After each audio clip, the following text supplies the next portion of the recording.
So, very good afternoon, dear students. I'm back again. This is another topic called business and IT outsourcing, which is part of the lectures, as part of the series of the international business strategies. So, here we're going to discuss about this whole industry of the business process outsourcing, which is very closely related to the previous topic that we discussed on outsourcing, about how organizations make this decision of make or buy, and then they decide to make only those components or those commodities on which they have a competitive advantage or a core competency, and whichever they feel that they do not have an advantage, or they feel that the costs are much higher, when they make it, those are the kind of businesses that are outsourced. So here we're talking about business process outsourcing a little more in detail. So what's a BPO, by the way?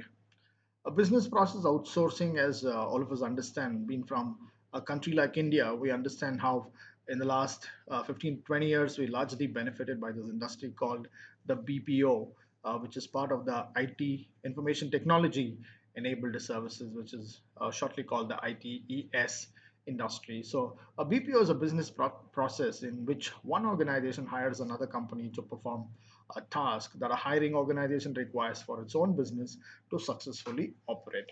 So, uh, which is the topic that we took up for discussion in the previous lecture, where we discussed about companies going in through this very cost cutting measure and trying to contain costs so that they're able to have a competitive advantage in the goods that they manufacture. And when those goods go into the international markets and they have to compete with several other foreign companies that come from their own countries, and if they have a resource that if they have a resource advantage as well as operating cost advantage, then their goods will be priced at a much lower cost, compared to what we would be offering. So in order to gain that advantage, and also because of the advantages and the boons that globalization gives us, that today organizations are able to connect with any organization any part of the world, wherever those organizations and those firms are able to give us a resource advantage and are able to make those so the same commodities or components or even final goods at a much lesser cost compared to what we do. And that's where the outsourcing business really thrives and prospers. So BPO has its roots in the manufacturing industry, with manufacturers hiring other companies to handle specific processes such as parts of their supply chain, but were unrelated to the core competencies required to make their end products. So we said there is an entire supply chain that makes the commodity, right from the point where raw materials are sourced or procured from various vendors, and it goes through the manufacturing process and then comes out as a finished commodity, and it goes into warehousing, and then it gets transported to various parts of the countries, and then finally goes through this entire chain of wholesaling, retailing, and then finally it reaches the customer. So this is the spread. And when you're looking at an international business, here we're looking at commodities that get manufactured in two or three different countries of the world, and then they get transported to 5 or 10 different countries of the world, and then they're finally sold to customers in those countries. So that's where the BPO really has taken off in the last 2 decades, where we are breaking up the supply chain, and then we are trying to see which of these activities in the supply chain that are core for our business and which are the activities that are non-core, and whatever is non-core or whatever is not adding value to the company and to its profitability in the end, those are the kind of components and business activities that we are outsourcing. So that's how really that's the main stay of BPO today, as the way we see it in the market today. What are the types of BPOs that we have? What are the types of BPO services? So basically, there are three types of BPO services that we generally see in the world. There's something called offshore outsourcing, and then we have onshore outsourcing, or it's very commonly called onshoring, and then we have near outsourcing. So offshore outsourcing, or just offshoring as we know in common parlance, occurs when an organization contracts a service provided with a company that's in a foreign country. So when we are looking at which company will be able to manufacture a particular component or an activity at the least cost compared to what we are doing or what is domestically available, in terms of the cost at which it will be manufactured. So we are able to find a firm in a foreign country that is able to do it, and that's where we manufacture. That's where we outsource it. So very classic examples of that being all the US based or the Australian based operations of many companies, Fortune 500 companies today are outsourced to a country like India is because we have a labor advantage. We have a large population of English speaking citizens who are able to easily handle it. And since we have quality labor and the supply of labor is also very vast and large in this country, we are able to give that advantage to a lot of developed countries of the world uh, for whom labor is always a disadvantage. So that is where the offshoring concept comes in. Onshoring, or it's called domestic outsourcing, is as we know by the title itself. That here we're looking at companies within our own country, which can give us that advantage. So we outsource it to firms that are there, located domestically. Near shore outsourcing is when we have an organization we're looking at which could be a neighboring country to whom we are outsourcing because they have typically good advantage, and that's how international business also thrives and prospers because we are looking at countries that are very closely located in geography, and then we outsource some of these components, or we buy raw materials, or we sell final commodities, or we have factories in those particular countries. So all of that naturally gives us a big advantage, and that's the third type called the nearshore outsourcing. Now, what are the kind of services that are offered? Yes, we understand that basically there are three types of large kind of services that are outsourced. One is the BPO. Yes, so a business activity is outsourced to a third party vendor or a company, and they take up the end to end completion of that particular activity. Then we have knowledge process outsourcing. So that's where a big chunk of jobs from the US, UK, and Australia have come to India, is because these are service oriented jobs, mostly on client management, customer relationship management, handling processes. So you have an enormous set of data of clients and customers that's available, from these firms that are located in the developed world. And these are outsourced to low cost countries like India, Philippines, Taiwan, and then these countries where we have set up these KPOs, and they use this information, and then they do the client servicing or the necessary interventions that are required whenever clients and customers have issues or problems with the product or service. Secondly, we have something called the LPO, which is called the legal process outsourcing, very similar to the KPO, but here we take up legal services which are mostly involved in litigation or drafting documents, or preparing or offering services to companies, or formulating contracts with several companies, writing down terms and conditions. So this becomes very important because we have the legal environment in different countries very different, and that's where the LPOs will generally help us to understand the legal environments in different host nations, and thereby help us to formulate the right way forward when we have to take our businesses. The third, we have the RPOs, which are called the research process outsourcing. So this takes care of all the research-oriented functions. Um, they take care of collecting data, analyzing data, interpreting, and then also able to give expert advices to some of these companies that require expert advices on the basis of insights that they are able to generate from these research or ground level information gathering that they are able to do in these particular markets. So now the RPOs become very important for international companies because when you're looking at a multi-domestic nature of host markets, and every host market or host country is so different in its variety and nature and business environment. So unless and until we do this very deep down research, we will never be able to get to the bottom of the information. We need to crystallize large volumes of data, do a lot of data mining and research, and be able to analyze what that enormous source of data means. And that information is what's going to give you insights. And with that insight is how you draw out a business strategy. And that's where more and more RPOs today are able to help companies to be very effective and be able to successfully make their inroads into those respective markets. What are the benefits that a BPO offers? Yes, it offers a whole lot of financial benefits. So Organizations often find that the outsourced partner can perform a business process at a much lower cost compared to what you can do. And that's the reason why when you look at a business activity and you are analyzing this question of make or buy, when I make it, what is the cost? And when I outsource it and I buy it from a third party vendor, what's the cost? And when the cost comparatively is lower when you outsource it to a third party vendor, and that's the big advantage that you're able to get. Secondly, yes, the outsourced vendor has a competitive advantage or a core competency in that particular component manufacturing or in business activities, because that particular firm could only be doing that, and hence they gain those economies of scale, they have those learning curve advantages, and then they don't just cater to your company but also cater to several other companies out there in the world. So they are able to make those investments only in that particular component manufacturing, and that's the benefit that they will be able to give you, and that's the reason why they get cost advantage compared to what you could be getting.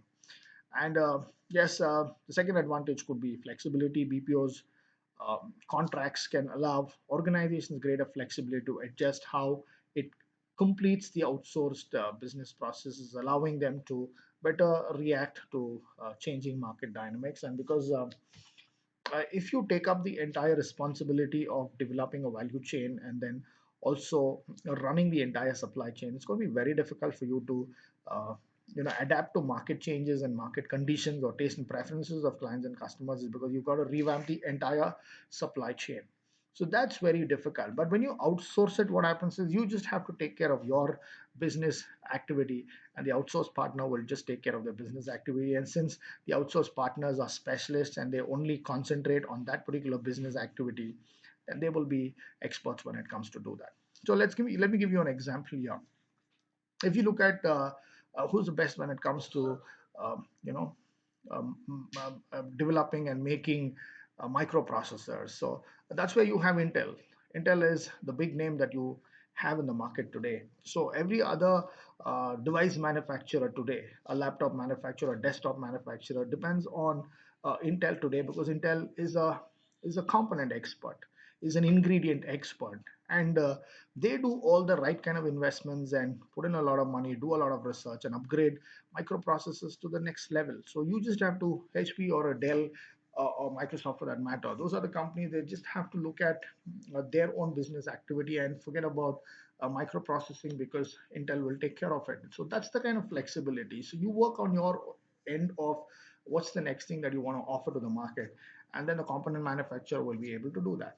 So if you're looking at Federal Express, what does FedEx do? FedEx is going to look at the next level or the next generation component of warehousing or transportation.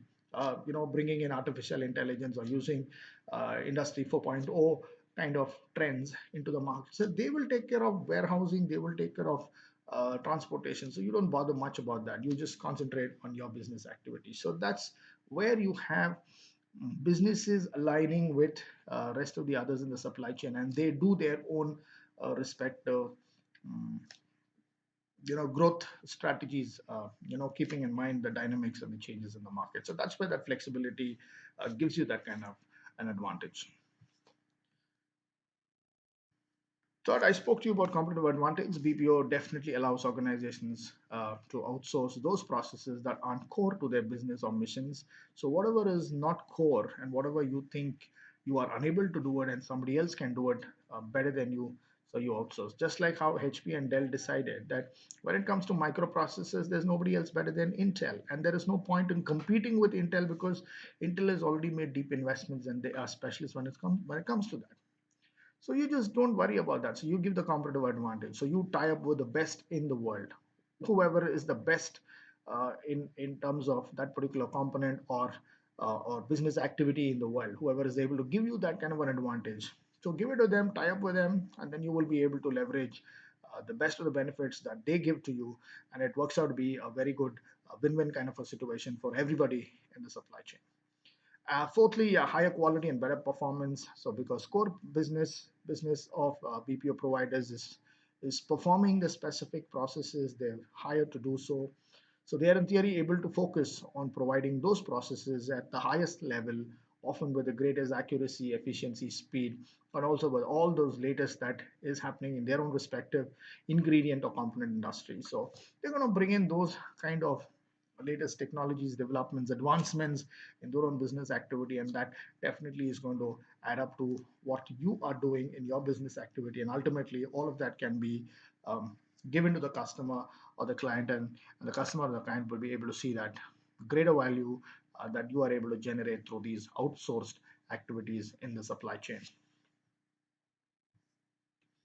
So, what are the risks or the disadvantages of running a BPO? Yes, for the first time, yes, we have security breaches because you're dealing with companies that are spread out in different parts of the world. That's first thing. Second is the supply chain or the value chain that uh, you had developed and you were offering and you were running for your specific business, which was under your control and which was very much closely guarded and and very foolproof, is now outsourced. So when you outsource it, what is happening is you are having more than about 20 to 30 different partners in the supply chain who are coming up, and you outsource a particular business activity. So which means they get to know about your business and what you are doing, and you get to know about what they are doing. So obviously, if at any given point of time, if there's a breach of contract, or if any one of them tried to manipulate with information or pass over this information to competitors, and so there could be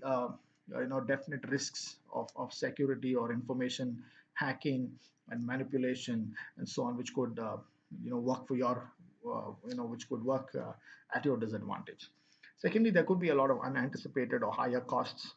Organizations can underestimate the price they'll be charged for the work that they're outsourced, and after you have outsourced and now you become solely dependent on that particular partner. Now that particular business partner or the third party vendor could start exercising higher bargaining power and could possibly hike up the cost that they promised to deliver a good or a component in the initial stages of the negotiation. So that's when you could be caught in a trap where you've lost out control over your business, and now that you have completely outsourced, there's no way of you falling back or going back on that decision. So that's why we must be very careful when we are drafting these terms and conditions with outsourced partners, and not allow them to have bargaining power and control, and not allow them to jack up costs and increase prices of those services at a later stage. And thirdly, yes, it depends on a lot of relationship, um, yeah, aspects, because working together in a supply chain is like running a relay race together. It depends on each and every runner in the relay race. So very similarly, in a supply chain has a network of about 30 to 40 or 50 different partners at a given point of time. So unless and until you have very cordial relationships, a relationship that is based on performances, and everybody sticks to terms and conditions, and everybody takes up the role and the job very seriously, keeps to promises, and enables the full functioning of an entire supply chain, then there wouldn't be a lot of issues. So it depends on nurturing relationships with these partners, gaining the trust with them, and having very good collaborative relationships with these partners. So that is what's going to give you the benefit, but that will happen in the long run, provided you are able to invest time and money and work on the relationship concept. So that's where if you have your vendors on board, and when they when you and the vendors seem to be on the same page, that's when you gain the biggest advantage of a BPO. So that brings us to the end of this particular small topic on business process and outsourcing. So those are the points that we've got to keep in mind. It's a really amazing boon that we have, or what globalization has given us, which is the BPO. And it's very nice when organizations are able to focus on just the core, just concentrate on just one or two activities of your supply chain and master it, and then outsource it to somebody else who's gained mastery in those business activities. So, in conclusion, what this completely entails is you don't have to be a jack of all trades in anything that you do today. You've got to you've got to know, or you've got to have the knowledge of what the jacks do in their trades, and be and you should be able to master one or two and then be able to outsource the rest of the others to the others in the supply chain and have a greater bargaining power over the supply chain and have control and coordination over it and ensure that you are able to enjoy the benefits of a full contribution that these partners are able to make so that you will be able to satisfy clients and customers in the long run and increase your business over time. Yeah, thank you.